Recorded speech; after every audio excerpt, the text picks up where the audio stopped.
ভগবান ঘোষণা করছে, মানে নিজে নিজেই ভগবান হয়েছে, বুঝলেন? তা ভগবানের দাপটের চোটে কি বলবো, কাব্যের হাটে ওনার পদধূলি নেওয়ার জন্য যে ভক্তরা দৌড় শুরু করেছে, পার তলে চাপা মরিয়ে 122 জন মরিয়ে গেছে আর কি। এরা যে কোন জায়গা যাবে না, স্বর্গে যাবে না নরকে যাবে তার দম্মে জানি আর কি।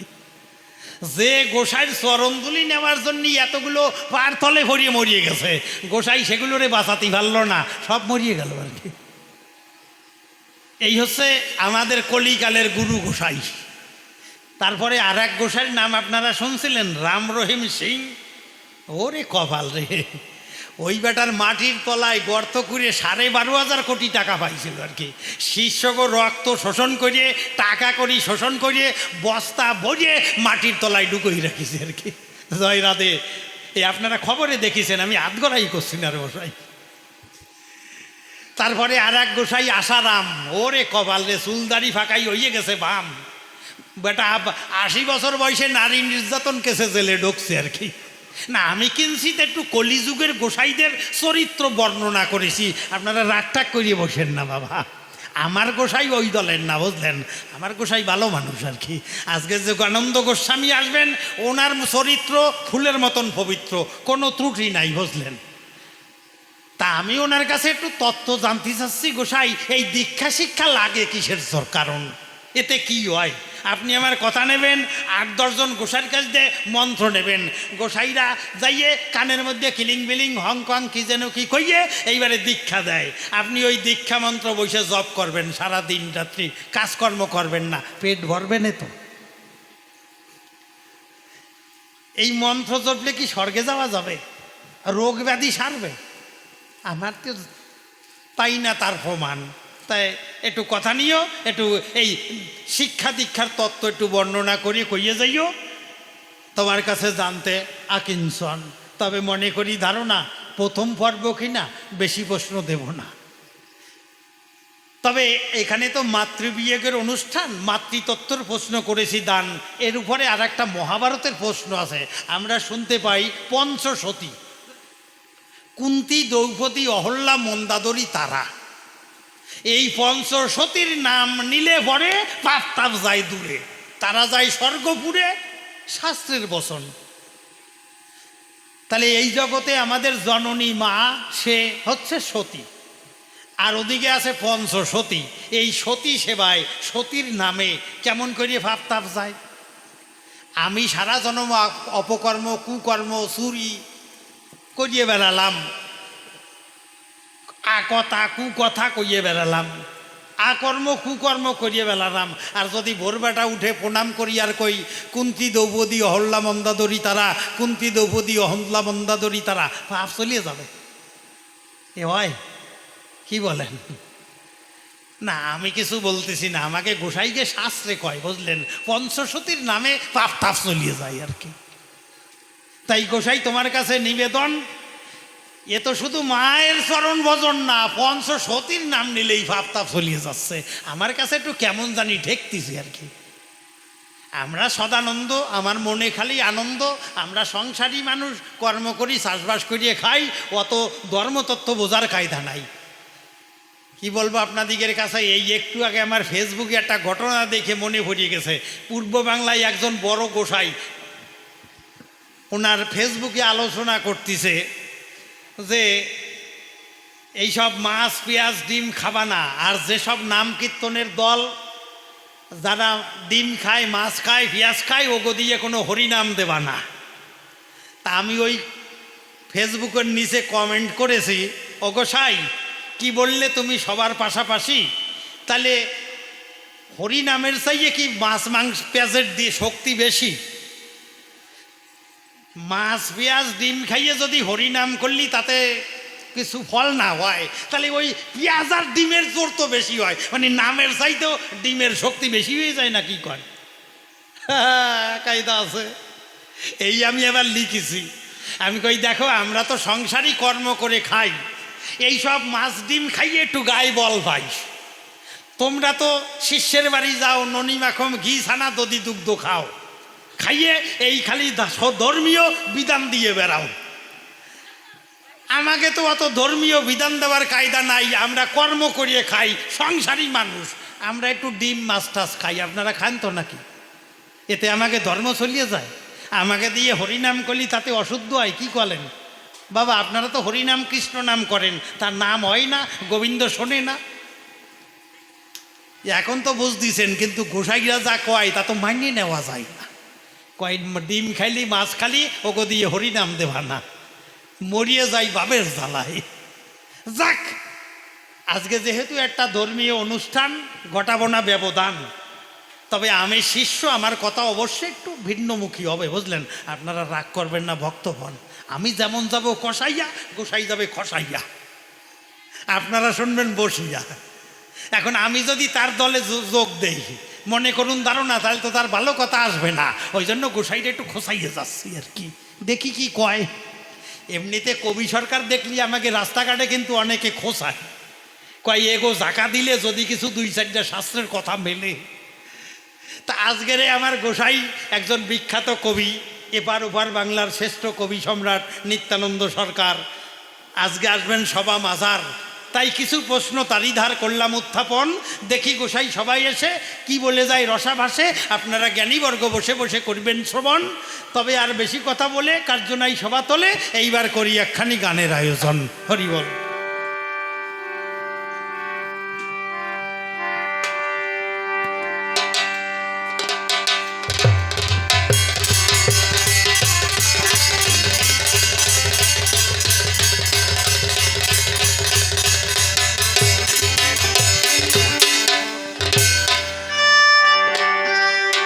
আপনারা ভক্ত প্রাণ, আপনারা করেন হরি গুণগান, কৃষ্ণ গুণগান। আমি কিন্তু হরিনাম কৃষ্ণ নামের বিরুদ্ধে কিছু বলি নাই। আমি গোসাইরে প্রশ্ন করেছি, জানতে চেয়েছে, কিন্তু আমি গোবিন্দের বিরুদ্ধে, হরিনাম কৃষ্ণ নামের বিরুদ্ধে কিছু বলি নাই। তাই আপনারা যেহেতু কৃষ্ণ ভক্ত, গরু ভক্ত, আমি সদানন্দ, আমি সংসারী, আমিও তো গোবিন্দের নাম করি। তার বিরুদ্ধচারণ কি করে করি? গোবিন্দ যে অনন্তময়, তিনি আছেন তাই আমরা আছি, তাকে কেহ করো না অবিশ্বাস। তাই আমি দেবাশিস সরকার আমারই লেখা একখানি গান গাইয়ে শোনাই এবার। মন পাখি একবার কৃষ্ণ কৃষ্ণ বল, মন পাখি একবার কৃষ্ণ কৃষ্ণ বল, কৃষ্ণ কৃষ্ণ বল, কৃষ্ণ কৃষ্ণ বল। ছেড়ে দেহের খুঁটি নাটি, ছেড়ে দেহের খুঁটি নাটি, সোজা পথে চল, মন পাখি একবার কৃষ্ণ কৃষ্ণ বল, মন পাখি একবার কৃষ্ণ কৃষ্ণ বল।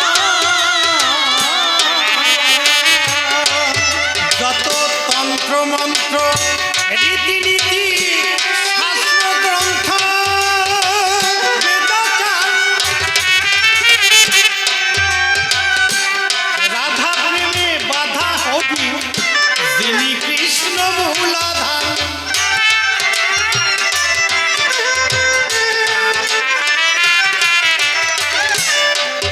যত তন্ত্র মন্ত্র রীতিনীতি শাস্ত্র গ্রন্থ বেদাচার, রাধা প্রেমে বাধা হবি যিনি কৃষ্ণ মূলাধার। জাতিমান কুল কৃষ্ণ গোবিন্দ বলে, জাতিমান কুল ভুলে কৃষ্ণ গোবিন্দ বলে, জাতিমান কুল ভুলে কৃষ্ণ গোবিন্দ বলে, ভাসিয়া দুই আখি জলে, ভাসিয়া দুই আখি জলে, মন চিত্ত করো নির্মল, মন পাখি একবার কৃষ্ণ কৃষ্ণ বল, মন পাখি একবার কৃষ্ণ কৃষ্ণ বল।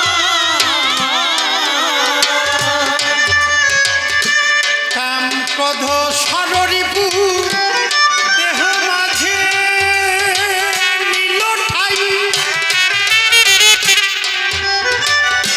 অহৈত কি প্রেম ভক্তি ফুল তাতে ফোটে নাই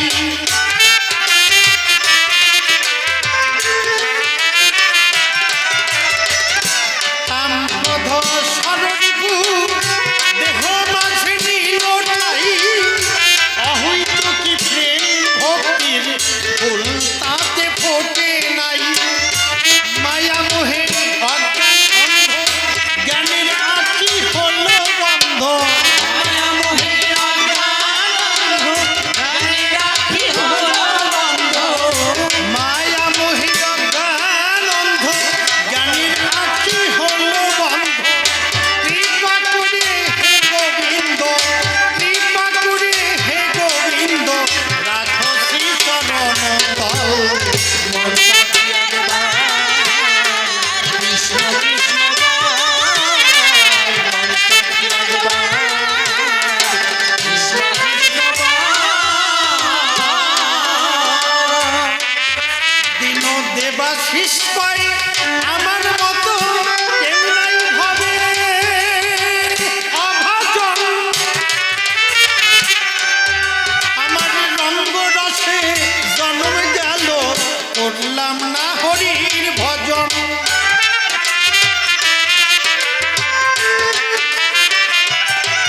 দিন দেবাশিস পাই আমার মতন কেউ নাই ভাবে অভাজন রঙ্গরসে জন্ম গেল করলাম না হরির ভজন আজিও সেই বৃন্দাবনে বাঁশি বাজে গোচারণে আমিও সে বৃন্দাবনে বাঁশি বাজে গোচারণে। আজিও সেই বৃন্দাবনে বাঁশি বাজে গোচারণে রাধা ভাবের ভাবুক শোনে রাধা ভাবের ভাবুক শোনে নিত্য চিত্ত যার সরল মন পাখি একবার কৃষ্ণ কৃষ্ণ বল। মন পাখি একবার কৃষ্ণ কৃষ্ণ বল। কল্পনাতে সদানন্দ কাব্য সবার ঠাই বিপক্ষেতে আসবেন গুরু যোগানন্দ গোসাই কয়েকখানি প্রশ্ন আনি আমি সভাই করলাম দান দেখি এসে সভা পাশে কি দেয় সমাধান প্রথম প্রশ্ন দিয়েছি তারে সভ্য সবার ঠাই দেহের মধ্যে কোথায় আত্মা তাহার সন্ধান চাই আমাদের দেহের কোনটুক মরিয়ে যায় সবই তো ফরিয়ে রয় সবাই বলে আত্মা চলিয়ে গেছে কি সেই আত্মা কি সেই সত্তা সে দেখতে কেমন গোসাইরা কয় নাকি দেহের মধ্যে অনেক আত্মা রয় কি কি তার নাম কোথায় তার ধাম একটু করিও বর্ণন আত্মতত্ত্ব শুনব বলে আমার মনের আকিঞ্চন আমি দ্বিতীয় প্রশ্ন দিয়েছি তারে গোসাই নিয় নিবেদন কোথায় স্বর্গ কোথায় নরক একটু করিও বর্ণন আমরা শাস্ত্র গ্রন্থে অনেক কাহিনী পাই স্বর্গ নরকের কথা শুনতে পাই কিন্তু কেউ কোনোদিন মরিয়ে যাওয়ার পর আইসে কয় নাই অমুক জায়গায় স্বর্গ খুব সুন্দর দেখিয়াছি বা এই নরকে কষ্ট পাইয়াছি এই স্বর্গ নরক কোথায় জানিবারে চাই আর এক প্রশ্ন দিয়েছি আমি এই দাঁড়াইয়ে সবার খাই পঞ্চসতীর নাম নিলে কেন পাপ তাপ যায়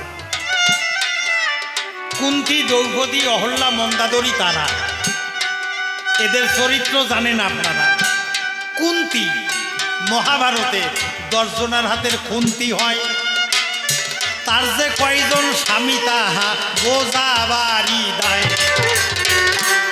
পঞ্চপাণ্ডবের মা কুন্তী দেবী, তার স্বভাব চরিত্র কেমন শাস্ত্রে আছে লিখন। দেবতাদের দিয়ে সন্তান সন্ততি করেছেন উৎপাদন। বিয়ের আগে সূর্যকে ডেকে এনে করল,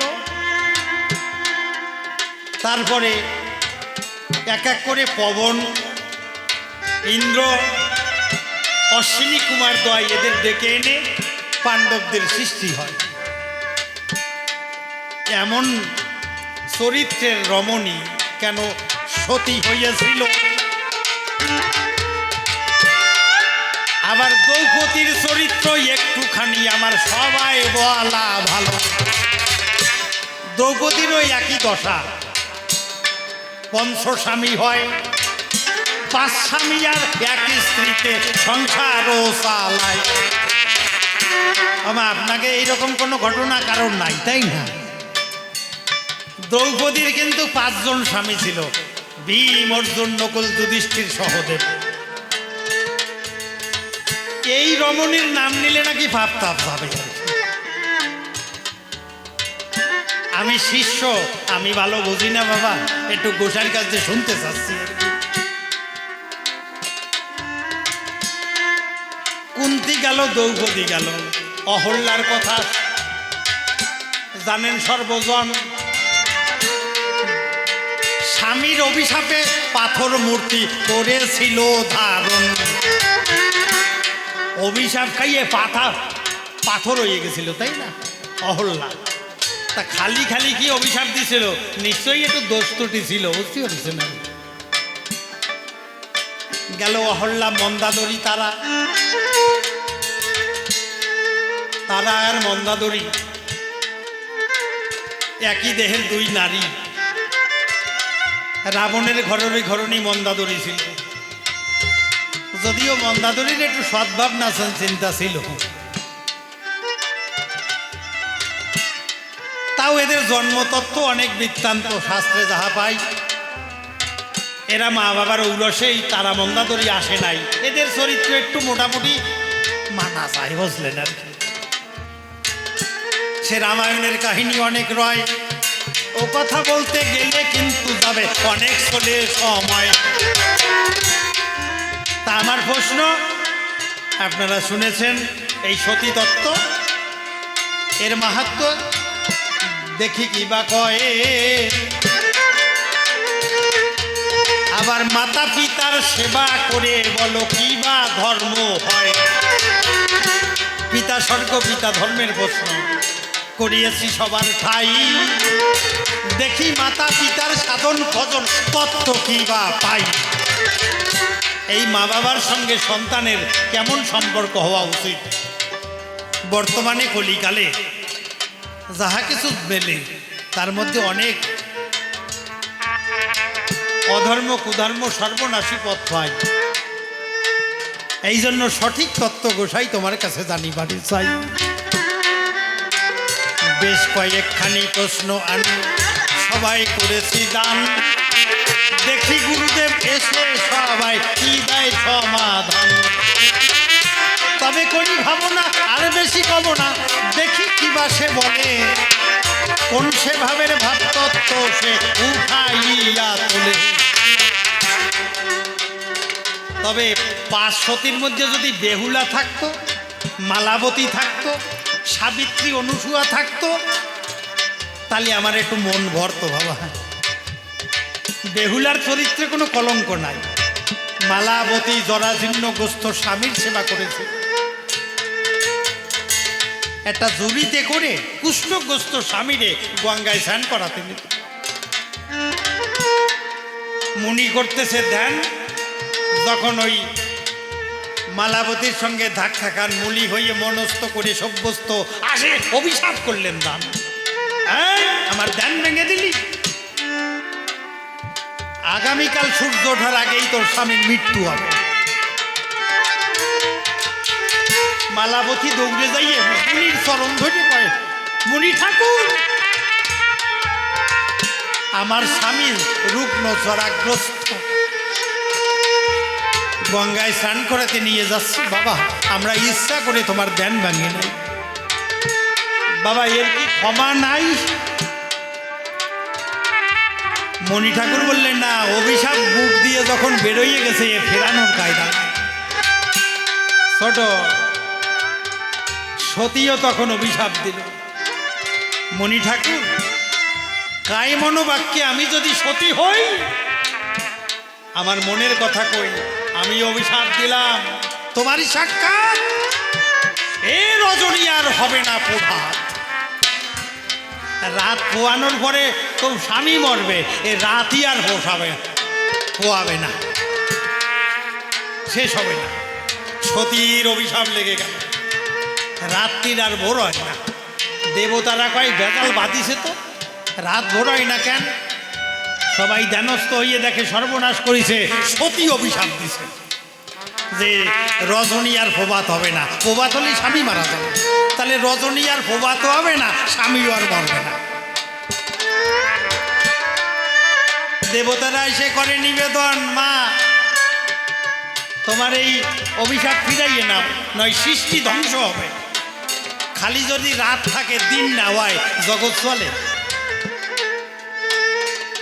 মালাবতী করে মানা, নেব না নেব না। এই অভিশাপ ফিরাইয়ে নেলে স্বামীর জীবন যে বাঁচবে না। নিবেদনে কাজ হয় না। ভগবান শিব ঠাকুরকে পাঠাই দিলেন, যাও মহেশ্বর, তুমি গিয়ে ওই মালাবতীর সংহার করো। শিব ঠাকুর ত্রিশূল নিয়ে যেই যাত্রা করিছে, দুর্গা এসে সামনে দাঁড়াইছে। অগসাই যাও কোন জায়গায়? কয় মালাবতীরে মারতে যাচ্ছি। কয় দাঁড়াও, মালাবতী নারী, আমি নারী, সে যে সতী হয়, ওরে মারতে গেলে আগে যুদ্ধ আমার সাথে হয়। আগে আমারে মাইরে আমার সঙ্গে যুদ্ধ করে তারপরে মালাবতীরে মারবা। শিবের ঘরের গরণী শিবানী যদি সামনে দাঁড়ায়, শিব থেকে এমনিতেই নারীর কাছে স্বামী কিন্তু আজীবন পরাজিত রয়, তাই না? পুরুষ মানুষ যতই মাতব্বরি করুক, নারীর কাছে কিন্তু সে ছোট। নারী নবগুণ শক্তির অধিকারিণী বেশি।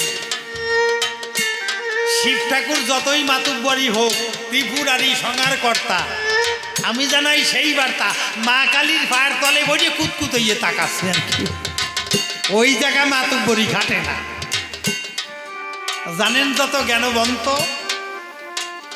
ভগবান পর্যন্ত শ্রীকৃষ্ণ রাধারানীর চরণধুলি মাথায় নিয়ে চরণে দাস করতেছে, আমার দেয় নাই? রাধারানীর প্রেমের গুরু করে চরণে লুটাইয়ে চরণধুলি মাথায় নিয়ে দাস কর দিছে। গোবিন্দ স্বীকার করেছে রাধারানী বড়। তাহলে নারী শক্তি সর্বশক্তির সৃষ্টির মূলাধার। নারীর পদ তলে পড়ে আছে পাগলা দিগম্বর। যেই দুর্গা দাঁড়াইছে, শিবের কাম হইয়ে গেছে। শিব ঠাকুর ত্রিশূল নিয়ে ঘরে চলে গেছে, কয় কাজ নাই। অবশেষে প্রভু নারায়ণ গিয়ে বলছে, মালাবতী, একটা গরুর শিঙের পরে একটা সরিষা রাখলে যতটুক সময় থাকে, ততটুক সময়ের জন্য তোমার স্বামীকে মৃত্যুবরণ করার অনুমতি দাও। ও মরিয়ে যাবে, আবার প্রাণ বাঁচাইয়ে দেওয়া হবে, তোমার ভয় নাই। মালাবতী বলে, গোসাই, তুমি ভগবান যদি ইচ্ছা করো, একটা সিংহের পরে একটা সরিষা অনন্তকাল তুমি রাখতে পারো। তুমি গোবিন্দ অনন্তকাল সিংহের উপরে ওই সরিষা রাখতে পারো। না না না না, আমি তোমার কথা বিশ্বাস করি না। তবে কি চাও মা? আমার স্বামীকে চাই। কয় আমি মনের কথা কই, আমি যদি তোমার ঘরের স্বামী হইয়ে রই। মালাবতী চিন্তা করলেন, জগৎ স্বামী, যিনি ত্রিলোকের স্বামী, অনন্ত জগতের স্বামী, আমার স্বামী আর জগৎ স্বামী। স্বামী তো একাকার, এমন স্বামী পেলে আমার আর জগতে কিছু নাই দরকার। তাই ভগবান পর্যন্ত তার কাছে মানিছে আর বলি সভা মাঝে এমন সতী মালাবতীর নাম পাত্র ইয়াজে গেছে। আচ্ছা, এই পঞ্চসতীর মধ্যে মালাবতীর নাম আছে? নাই। আর জাগো চরিত্রে দোষ ওই কয়জনে সতী বানাইয়ে গেছে, বুঝলেন? বেহুলা সতী মরা পতি নিয়ে স্বর্গে যায়, দেবতাদের মাঝে নাচ দেখাইয়ে মরা পতি বাসায়। বেহুলা সতীর নাম নাই। সতী অনুসূয়ার পাই নাই স্থান। এই পঞ্চ সতী কেমন করে হয় বলবে সভা বিদ্যমান।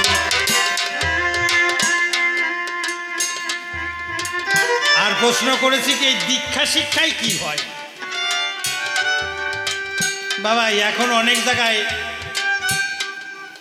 মাইক দিয়েও দীক্ষা শিক্ষা দিচ্ছে আর কি। আমরা অনেক জায়গায় দেখছি মাইকে দিয়ে হাজার হাজার ভক্ত বসাইয়ে দীক্ষা শিক্ষা দিচ্ছে আর কি। কি যে হবে না তার দমে জানি আর কি।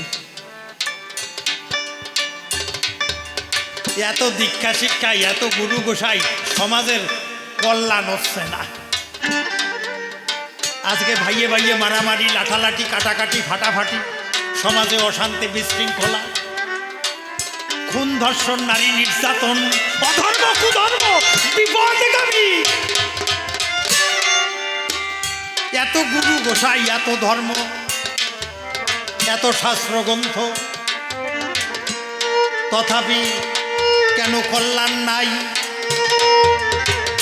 সঠিক তত্ত্ব তোমার কাছে আজ শুনি বারে চাই। গোসাই, এই খাঁটি যে ধর্মটা কি? এই শাস্ত্র পড়লি ধর্ম হয় না? দীক্ষা শিক্ষা নিলে ধর্ম হয় না? হরি নাম নিলে ধর্ম হয় না? সংসার ছাড়লি ধর্ম হয় না? কিসে যে ধর্ম হয় আমি বুঝে পাই না। একটু ধর্ম, খাঁটি ধর্মের কথা কইয়ে শোনাইয়ে যাইও। গোসাই, তুমি এই যে শিষ্যের নিবেদন রাখিও। তবে প্রথম পর্বে আর বেশি তারে আমি বলবো না ছেড়ে দিয়ে যাবো আমার কবির কল্পনা। দেখি গোসাই এসে সভা পাশে কোন সে কথা কয়ে, কোন সে ভাবে দিয়ে যায় তার ভাবের পরিচয়। তবে শোনেন, যা প্রশ্ন করেছি যদি জবাব ভালো না হয়, আজকে গোসাইর কপালে কিন্তু আছে। মনে আছে বাবু, গোসাইর আজকে বাগাই একদম বৃন্দাবনে ফাটাই দেবো, আর বাংলায় রাখবো না আর কি। শোনেন, এক মা তার ছোট্ট বাচ্চা ছেলে নিয়ে যাচ্ছে স্কুলে। ওই ছেলে স্কুলে যায়,